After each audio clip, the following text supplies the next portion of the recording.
बहुत शानदार जवाब दिया है। आजाद ने बागेश्वर बाबा से लेकर मोदी, योगी और गोदी मीडिया को खूब लपेटा है। दोस्तों वीडियो बेहद शानदार है, इसलिए वीडियो को अंत तक देखिएगा, क्योंकि वीडियो के अंत में चंद्रशेखर आजाद ने गोदी को जवाब देते हुए आरक्षण और प्रियंका गांधी पर बहुत शानदार बात कही है, जिसे आपको जरूर सुनना चाहिए। चलिए आपको आगे का वीडियो दिखाते हैं। तो चंद्रशेखर जी, नेताओं के लिए अक्सर कहा जाता है कि नेता की सियासत जारी रहती है अगर वो चर्चा, पर्चा, खर्चा चलता रहे। चर्चा में तो आप बने रहते हैं। हालिया बयान, आदत अब चर्चाओं में रहने की हो गई है। महाकुंभ में वो जा रहे हैं जो पाप जिसने किए हों। मैं मीडिया का चरित्र तो नहीं बदल सकता हूँ। अभी मजा आएगा ना भिड़ो। मैं तो अपनी बात कहता हूँ। मेरे द्वारा कही गई कोई बात इलीगल हो तो मेरे खिलाफ कानूनी कार्रवाई कर दो। और मीडिया मेरी बात को क्या कह के दिखाती है, और मुझे तो हंसी आती है कि जब किससे पूछती है कि उन्होंने ये बयान दिया, तो सामने वाला बोलने वाला भी नहीं सोचता कि वो बयान ही सुन लूं मैं। तो मीडिया की बातों में आके लोग गुमराह होकर पता नहीं क्या क्या कह देते हैं। मैं क्या कह सकता हूँ। तो बयान तो आपके ही है ना, आप ही तो कह रहे हैं भाई जो जिसने पाप किए हैं वो महाकुंभ में पाप धोने जाता है। अगर आप इसको स्टडी करोगे या कोई भी स्टडी कर ले, तो कुंभ की मान्यता यही है कि वहां इस तिथियों में अमृत वर्षा होती है, और अमृत वर्षा होती तो इसकी मान्यता यह है कि वहां जाके आपके पाप धुलते हैं। मैंने क्या गलत कहा? एक काम करते हैं, और मेरी बात को तो शंकराचार्य जी ने बिल्कुल कहा कि बिल्कुल सही बयान दिया चंद्रशेखर ने। और अगर मेरा बयान गलत है तो मुझे सही बयान बता दो किसका है। और मैं तो ये कह रहा हूं कि अगर वहां नहीं पाप धुल रहे हैं तो ये बात एक बार मैं चैलेंज के साथ कहता हूं कि शंकराचार्य इस बात की घोषणा कर दें कि वहां पाप नहीं धुल रहे हैं, तो फिर आपको पता लग जाएगा कि आपकी संख्या देखना अगर लाख करोड़ों से लाखों में ना आ जाए। भाई लोगों के अंदर यही तो आपने बात डाली, यही तो जो है आस्था की बात जो उनके अंदर मजबूत की है कि वहां जाओगे तो आपके दुख तकलीफ पाप धुल जाएंगे, मोक्ष की प्राप्ति होगी। तो मैंने क्या गलत कहा? लेकिन लगता है ना कुछ नेताओं को ये बात पच नहीं रही, या तो ये असलियत उन्हें ये डाइजेस्ट नहीं हो रही है। वो कह रहे हैं कि भाई बाबा साहब तो सभी धर्मों को मानते थे, संविधान विरोधी आपको ठहराने लग गए इस बयान के बाद। अब उनके कहे से थोड़ा ही हो जाऊंगा। मैं भी तो सभी धर्मों का सम्मान करता हूँ, और ये सम्मान कर दिया तो मैंने कहा। देखो, एक कहावत कबीर ने कहा है, उनका दुआ है, ज्ञानी को ज्ञानी मिले रस की लूटम लूट, ज्ञानी अज्ञानी मिले होए माथा कूट। जिनको कुछ पता नहीं है उनसे मैं क्या बहस करूं? जिनको ये भी नहीं पता कि इस कुंभ में कितने शाही स्नान है, उनकी बात का मैं क्या जवाब दूं? उनके बारे में क्या सोचूं? जिनको ये भी नहीं पता कि कुंभ कितने साल बाद होता है, उनके बारे में क्या बयान दूं? मैंने तो सभी धार्मिक शास्त्र लगभग पढ़े हैं।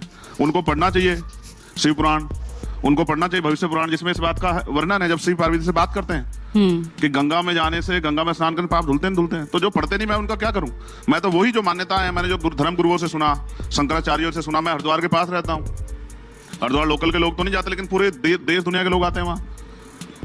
तो मैं क्या कह सकता हूँ? मैंने तो अपनी बात कही, और मैं पढ़ा लिखा व्यक्ति हूँ। मैं जो मैंने पढ़ा वही कह रहा हूँ, जो धर्मशास्त्र में पढ़ा, और वेदों में इसका वर्णन है। तो मैंने क्या गलत कहा? अब किसी को परेशानी होती तो होती रहे, और मैं उसकी जिम्मेदारी तो लेता। मैं तो अपना काम कर रहा हूँ। चलिए, बिल्कुल एक पढ़ा लिखा नेता, जबकि संविधान के आर्टिकल 51 में, जहां हम जिनको मौलिक कर्तव्य कहते हैं, उसमें वैज्ञानिक दृष्टिकोण को बढ़ावा दिया गया है। कहा गया है कि वैज्ञानिक दृष्टिकोण को मजबूत करना है, अंधविश्वास पाखंडवाद को छोड़ना है। फिर भी मैं कहा, मैं तो सच बात कह रहा हूँ कि भाई अगर आपने ये नियम बनाए हैं, आपने अगर ये उदाहरण दिए हैं, तो मैं वही बात तो कह रहा हूँ। तो आज मैं आपको चैलेंज कर रहा हूँ, आज मेरा बयान चला देना। जो ये कहता हो कि वहाँ पाप नहीं धुलते, फिर मुझे मैं उसके बयान पे जवाब दूंगा। और मैं तो चाहता हूँ शंकराचार्य इस बात की घोषणा कर देंगे पाप नहीं धुलते, तो फिर देखूंगा कि जनता वहाँ काम छोड़ के जाएगी नहीं जाएगी। चलिए, ये मान्यता है, तभी लोग जा रहे हैं। चलिए ठीक है, फिर चर्चा में रहने के लिए एक और बयान आपको पॉपुलर हो जाएगा। चलिए, अच्छा चंद्रशेखर जी, क्योंकि पढ़ा लिखा नेता, कहाँ आप तो अमेरिका जा रहे थे अपनी आगे की पढ़ाई करने के लिए, ये कहाँ दलित सियासत, दलित हित की बात, ये सियासी सफर कैसे शुरू हो गया? नहीं, मैं तो महिलाओं की बात भी करता हूँ। कौन कह रहा है कि मैं सिर्फ दलितों की बात करता हूँ? मैं सिर्फ दलित सियासत नहीं करता। असल दिक्कत यह है कि अगर आपको कोई प्रॉब्लम हुई है तो आप ही की समस्या का तो समाधान करूंगा ना। जिसको समस्या नहीं, उसकी समस्या के समाधान के लिए कहाँ घूमूंगा? तो जिसको समस्या है, दलित हो, पिछड़े हो, आदिवासी हो, महिलाएं हो, पहलवान बेटियां बैठी थी, मैं अकेला था जो उनके लिए दिन रात धरने पे बैठा था। किसानों के लिए 13 महीने रहा, मुस्लिम भाइयों के लिए अब जेल गया, मैं अकेला आदमी था। तो ये सिर्फ दलित का टैग लगाना, मैं क्या कह सकता हूँ? इसको नहीं बदल पाऊंगा शायद इस जन्म में। और ये भी हिंदू धर्म की मान्यता ही है कि जो जिस जाति में पैदा होगा वहीं मरेगा, बदल ही नहीं सकता जाति। और मैं कितना पढ़ लूं, मैं ब्राह्मण नहीं बन सकता हूँ। मैं कितना भी पढ़ लूं, PhD कर लूं, MPhil कर लूं, BTech कर लूं, MTech कुछ भी कर लूं, लेकिन मैं अपनी जाति नहीं बदल सकता इस देश में। ये भी शंकराचार्य ने स्पष्ट किया। क्यों?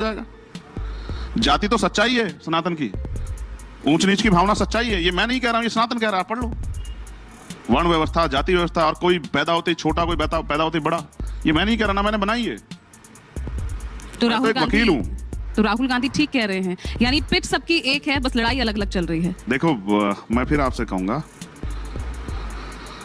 ये बात देश को समझ आ जानी चाहिए और मैं युवाओं से कहूंगा कि वो समझें। जब आप अपने नेता से 24 घंटे की ड्यूटी कराओगे तो वो यहीं से सब कुछ लेगा।